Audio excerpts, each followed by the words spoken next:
Hi friends, welcome back to my channel. ಇದು ಗುರುವಾರದ vlog ಆಗಿರುತ್ತೆ.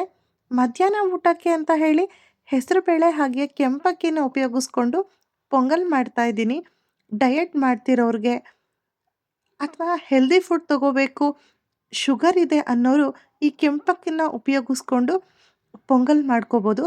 ಇಲ್ಲಿ ನಾನು 3/4 ಕಪ್ ಹೆಸರುಬೇಳೆ ಹಾಗೆ 3/4 ಕಪ್ ಅಕ್ಕಿ ಎರಡು ಸಮ ಪ್ರಮಾಣದಲ್ಲಿ ತಗೊಂಡು ಅದಕ್ಕೆ ಸ್ವಲ್ಪ ಉಪ್ಪು ಹಾಕಿ 2 ವಿಷಲ್ ಕೂಗಿಸ್ಕೊತಾ ಇದ್ದೀನಿ. 2 ವಿಷಲ್ಗಿಂತ ಜಾಸ್ತಿ ಕೂಗಿಸ್ಕೋಬೇಡಿ. ಹೆಸರುಬೇಳೆ ತುಂಬ ಬೆಂದುಬಿಟ್ರೆ ಚೆನ್ನಾಗಾಗಲ್ಲ. ಕುಕ್ಕರ್ ಕೂಗಿ ಕೂಲಾಗೋ ಅಷ್ಟರಲ್ಲಿ ಒಗ್ಗರಣೆ ಹಾಕೋಣ ಅಂತ ಒಂದು ಬಾಣಲಿಗೆ 2 ಟೇಬಲ್ ಸ್ಪೂನ್ ಎಣ್ಣೆ, 1 ಟೇಬಲ್ ಸ್ಪೂನ್ ಸಾಸಿವೆ ಹಾಗೆ ಹೆಚ್ಚಿಟ್ಕೊಂಡಿರುವಂತಹ ಹಸಿರು ಮೆಣಸಿನ್ಕಾಯಿ, ಕರಿಬೇವಿನ ಸೊಪ್ಪು, ಜೀರಿಗೆ, ಮೆಣಸು ಎಲ್ಲವನ್ನು ಹಾಕಿ ಚೆನ್ನಾಗಿ ಹುರ್ಕೋಬೇಕು. ಈ ಚಳಿಗಾಲಕ್ಕಂತೂ ಈ ಪೊಂಗಲ್ ತಿಂತಿದ್ರೆ ಆಹಾ ಎಷ್ಟು ಹಿತವಾಗಿದೆ ಅಂತ ಅನಿಸುತ್ತೆ. ಯಾಕಂದರೆ ಆ ಮೆಣಸು, ಜೀರಿಗೆ ಅದ್ರ ಫ್ಲೇವರೇ ಬೇರೆ.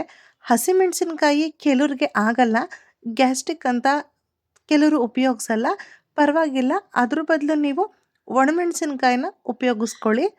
ಹಾಗೆ ಖಾರಕ್ಕೆ ತಕ್ಕಂತೆ ಹಸಿಮೆಣಸಿನ್ಕಾಯಿನ ಹಾಕ್ಕೊಂಡ್ರೆ ಒಳ್ಳೆಯದು.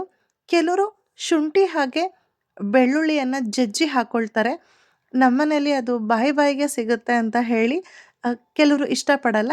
ಹಾಗಾಗಿ ನಾನು ಇಲ್ಲಿ ಶುಂಠಿ ಬೆಳ್ಳುಳ್ಳಿ ಪೇಸ್ಟ್ನ ಹಾಕಿ ಚೆನ್ನಾಗಿ ಫ್ರೈ ಮಾಡ್ಕೊಳ್ತಾ ಇದ್ದೀನಿ.